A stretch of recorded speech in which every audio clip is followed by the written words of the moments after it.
اب اگلے ریفرنس میں عذاب قبر کا بیان آ رہا ہے، اور یہ عموماً ہم قبر کا لفظ استعمال کرتے ہیں، ورنہ جو ایئر کریش میں مر جائے اس کے لیے قبر وہ ہے، کسی کو شیر کھا جائے تو شیر کا پیٹ اس کے لیے قبر ہے، کوئی سمندر میں ڈوب جائے سمندر اس کے لیے قبر ہے، عموماً قبر میں دفن کیا جاتا ہے، اس لیے ہم اسے قبر کہتے ہیں، ورنہ تو یہ عذاب برزخ ہے، اسی زمینی قبر میں ہوتا ہے، یہ جہاں پر انسان کی قبر بن جائے۔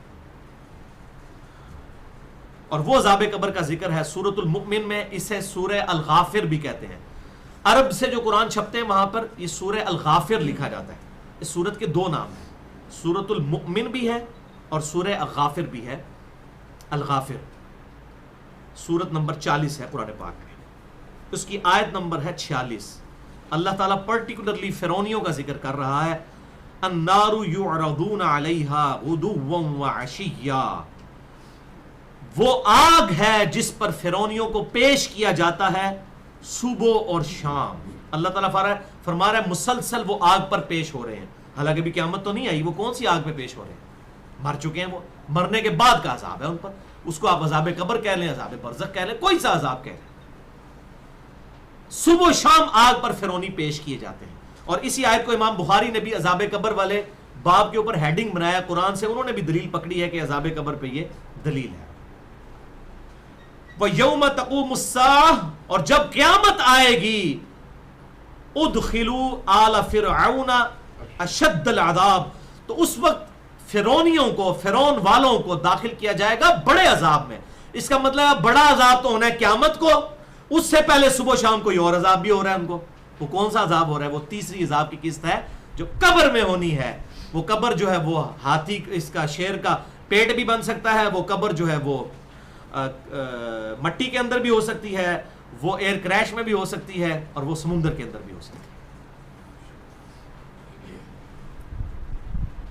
فرعونیوں کو صبح و شام آگ پر پیش کیا جاتا ہے، اور پھر جب وہ دن آئے گا قیامت کا تو کہا جائے گا اب بڑے عذاب کی طرف آؤ۔ تو قرآن بالکل کلیئر کٹ کہہ رہا ہے کہ یہ آخرت کے عذاب سے پہلے بھی یہ عذاب موجود ہے۔ اس میں اس تیسرے عذاب کی دلیل ہے عذاب قبر کی، جو مرنے کے فوراً بعد ہے۔ اور یہ برزخ کا عذاب بھی ہم اسے کہتے ہیں، برزخ کا لفظ بھی قرآن میں موجود ہے، اور وہی ہے اگلا ریفرنس نمبر 7 سورۃ المؤمنون آیت نمبر 100۔ وَمِن وَرَائِهِمْ بَرْزَخٌ إِلَى يَوْمِ يُبْعَثُونَ، اور ان کے مرنے سے لے کر قیامت کے دن تک کے لیے ایک پردہ ہے، برزخ ہے، اس دن تک کے لیے جس دن وہ اٹھائے جائیں گے۔ تو مرنے سے لے کر قیامت تک کو اللہ تعالیٰ نے برزخ فرمایا ہے، انگلش میں ان سین بیریئر، چھپا ہوا پردہ۔ یعنی اگر کوئی قبر میں کوئی ویب کیم فٹ کر دے، کوئی کیمرہ لگا بھی دے، عذاب قبر نہیں ہو دیکھ سکتا۔ بالکل اس طریقے سے جیسا کوئی شخص سویا ہوا ہے اور وہ خواب میں بڑی کوئی ڈرونا خواب دیکھ رہا ہے اور ایک تکلیف سے گزر رہا ہے، اس کے پاس کھڑا ہوا شخص کبھی بھی اس کو محسوس نہیں کر سکتا، لیکن وہ پوری کیفیت سے گزر رہا ہوتا ہے۔ تو اللہ تعالیٰ اس بات پر قادر ہے کہ ایک شخص کی لاش اسی طرح پڑی ہے لیکن اس کو عذاب میں مبتلا کر دے۔ برزخ اگر یہ چیزیں دکھا دی جائیں تو صحیح مسلم میں حدیث ہے، میں اگلی دفعہ بیان کروں گا، آپ صلی اللہ علیہ وسلم نے فرمایا میں نے اللہ سے دعا کرنے لگا تھا کہ تمہیں عذاب قبر سنوا دے، لیکن مجھے ڈر ہوا پھر تم اپنے مردوں کو دفنانا چھوڑ دو گے۔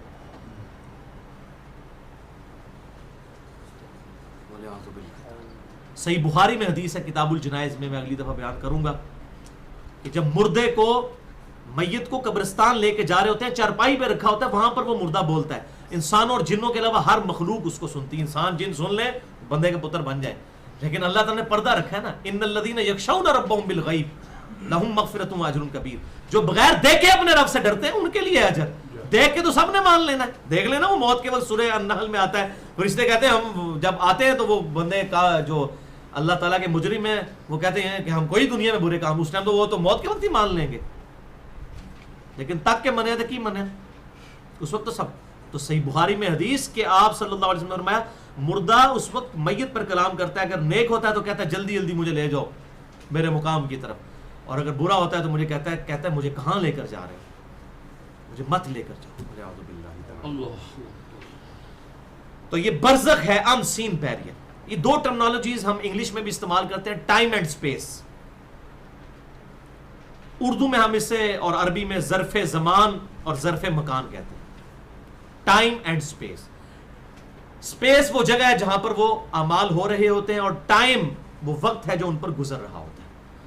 تو قبر کی جو زندگی ہے، قبر تو سپیس ہے، سمندر سپیس ہے، ہوا سپیس ہے، اسی طریقے سے شیر کا پیٹ سپیس ہے، لیکن جو کیفیت گزر رہی ہے جس وقت میں وہ برزخ ہے، ہم اس کو ڈیٹیکٹ نہیں کر سکتے۔ آخرت کی کوئی چیز جو ہے ڈیٹیکٹ نہیں ہو سکتی، فزیکلی ورلڈ ہی صرف ڈیٹیکٹ ہو سکتا ہے۔ فرشتے کوئی انسٹرومنٹ نہیں ڈیٹیکٹ کر سکتے کیونکہ وہ اس فزیکل ورلڈ کا حصہ نہیں ہے۔ ہاں الیکٹرو میگنیٹک ویوز ڈیٹیکٹ ہو سکتی ہیں، فزیکل ورلڈ کا حصہ ہے، اسی پہ موبائل فون چل رہے ہیں، پوری دنیا کی کمیونیکیشن اس پہ چل رہی ہے، جتنی چیزیں فزیکل ورلڈ سے تعلق رکھتی ہیں وہ ڈیٹیکٹ ہو سکتی ہیں، لیکن جو غیب کی چیزیں ہیں وہ ڈیٹیکٹ نہیں ہو سکتی۔ ماں کے پیٹ میں بچہ فزیکل ورلڈ ہے، یہ ڈیٹیکٹ ہو سکتا ہے۔ میں نے علم غیب والا پورا لیکچر دیا ہے، وہ بالکل غلط آیات کا ترجمہ کرتے ہیں کہ کوئی نہیں جانتا کہ ماں کے پیٹ میں کیا ہے، نر یا مادہ، اس میں نر یا مادہ کی تو الفاظ ہی موجود نہیں ہے۔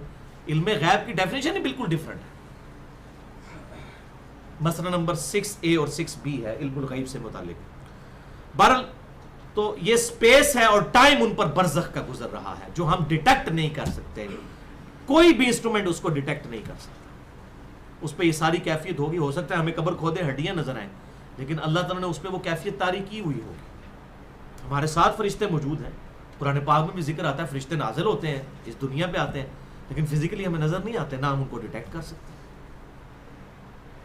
میں جب آواز دیتا ہوں وہ کہتے آ رہا ہوں میں جب آواز دیتا ہوں وہ کہتے آ رہا ہوں میں، یہی میرا تعارف ہے، گدائے مصطفیٰ ہوں میں۔